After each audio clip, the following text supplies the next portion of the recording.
and its name is How the Dog Found Himself a Master. So ये जो story है it is based on a dog.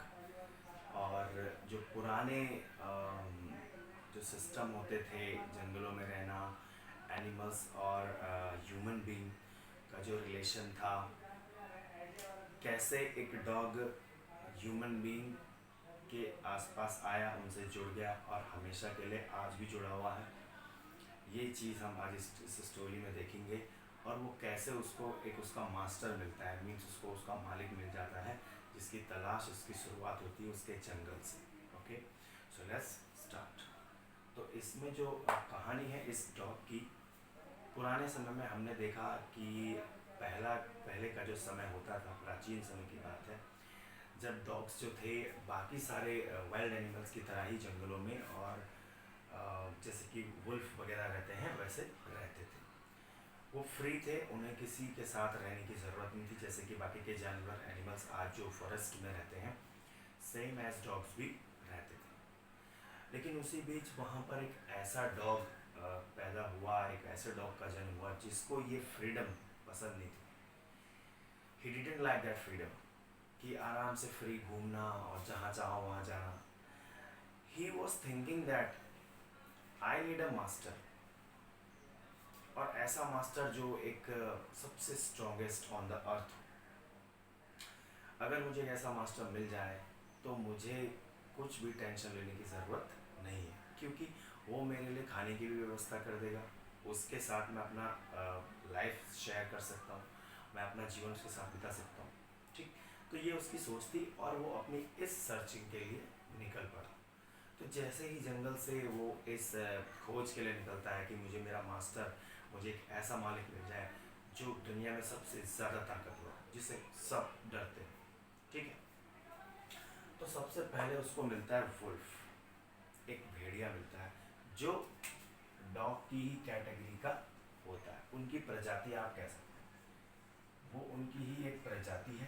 ठीक है, और तो इसको मुझे आप नेटिव्स भी कह सकते हैं, रिलेटिव्स भी कह सकते हैं। तो डॉग्स का एक रिलेटिव, अब वो वुल्फ उसको पूछता है कि तुम कहाँ जा रहे हो, तो डॉग उसको अपनी पूरी बात बताता है कि I M in searching of a master who is strongest on the earth, can you B my master, क्या आप मेरे मास्टर बनेंगे।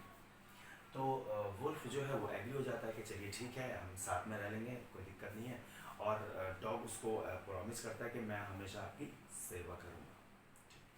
तो दोनों का जो है कॉम्प्रोमाइज़ हो जाता है, एग्रीमेंट हो जाता है, और वो साथ में रहना शुरू कर देते हैं। कुछ समय के बाद क्या होता है कि वो जब अचानक एक रास्ते पर जा रहे होते हैं और उसको जो है वुल्फ को एक अजीब सी आवाज़ सुनाई देती है।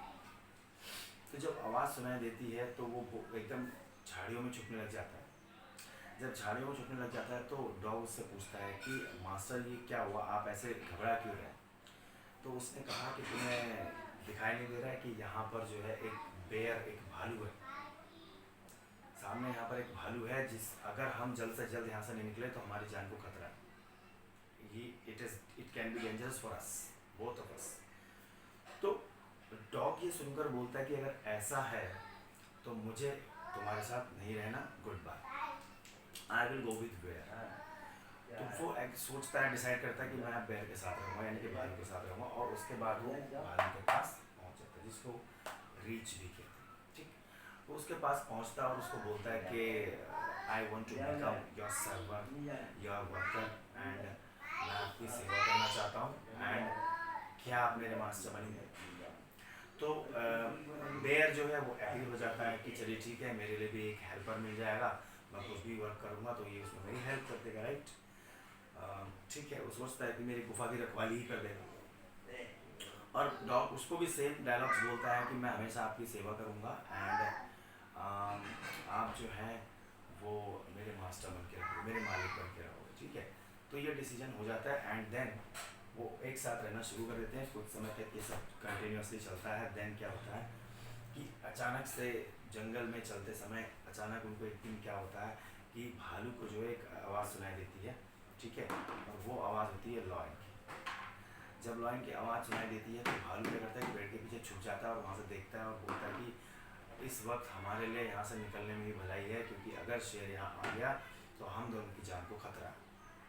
इतना सुनते ही डॉग को क्या लगता है कि यार ये तो जैसा मैंने सोचा था वैसा नहीं है, because I need a master strongest than everyone. मुझे एक ऐसा मालिक चाहिए जो सबसे ज़्यादा स्ट्रॉन्ग है, और भालू तो शेर से डरता है, तो मैं इसके साथ नहीं रह सकता। And he decided to go with lion. तो उसको गुड बाय बोल देता है और बोलता है कि I am going to lion. और वो लॉयन के पास पहुंचता है, फिर बोलता है कि sir I want to become your servant, मैं आपकी सेवा करना चाहता हूँ, and please be my master, मैं आपका मालिक, आपको अपना मालिक बनाना चाहता हूँ, क्या आप मुझे ये मौका देंगे, मैं आपकी दिन रात सेवा करूँगा। शेर ऐसा सुन के एग्री हो जाता है, चलिए ठीक है, मेरे साथ एक मेरा वर्कर मिल जाएगा, नो प्रॉब्लम। दोनों का एग्रीमेंट होता है और एक लंबे समय तक वो दोनों साथ में बहुत सारे दिन बिताते हैं। सब कुछ बहुत सही चल रहा होता है, लेकिन फिर एक ऐसा दिन आता है कि जब दोनों एक किसी जगह पे जा रहे होते हैं और अचानक जो है शेर रुक जाता है, स्टॉप हो जाता है। स्टॉप होने के बाद क्या होता है कि वो जो है कुछ स्मेल उसको सुन आती है और बोलता है, मतलब वो दहाड़ मारता है, तेज से रोर करता है, एंड अपना पंजा जो है ज़मीन पे मारता है, तो वहाँ पे एक छोटा सा गड्ढा भी हो जाता है, क्योंकि वो बहुत गुस्से में होता है लायन, और उसको बोलता है कि यहाँ पर आदमी इंसानों का के होने की मुझे जो है स्मेल दिखाई दे रही है, मैं स्मेल सुन सकता हूँ ह्यूमन बींग्स की।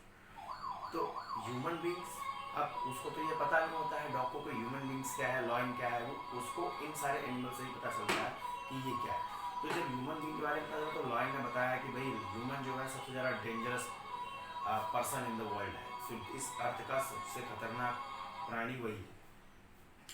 इतना सुनते ही वो क्या करता है, सीधे क्या डिसीजन लेता है कि I will go with the man, और डॉग को उसको लॉयन को बोलता है कि good bye, I can't live with you, मुझे सिर्फ उस मास्टर के पास ही जाना है जो इस धरती पे सबसे ज़्यादा स्ट्रॉन्ग हो, powerful. And then he went with the man, man के पास जाता है और आज तक वो मैन के साथ उसकी सेवा कर रहा है, जैसे कि हम सभी उनको घरों में आजकल देख सकते हैं, वो डोमेस्टिकेटेड हो चुके हैं। You can look the word है डोमेस्टिकेटेड, यानी कि पालतू बनकर रहने लगे हैं। ठीक है, कुछ यूजफुल वर्ड्स भी हैं, आप यहाँ देख सकते हैं। सेंचुरीज का मतलब सदियाँ, बहुत सारे ईयर्स की बात होगी। डोमेस्टिकेटेड मैंने बता दिया। वे का दो मतलब होते हैं, एक तो रास्ता होता है और एक तरीका भी होता है। इल प्लीज्ड का मतलब होता है नाखुश, नॉट हैप्पी। ठीक है, सिक एंड टायर्ड का मतलब आप किसी चीज़ से परेशान हो चुके हैं, तो you can say sick and tired. Wonder का मतलब है बिना किसी रीज़न के आप अगर यहाँ वहाँ घूम रहे हैं, दैट इज़ द वंडरिंग। ठीक है, एमिड का मतलब होता है बीच में, in the middle you can say. And Cliff का मतलब होता है चट्टान या रॉक्स आप कह सकते हैं।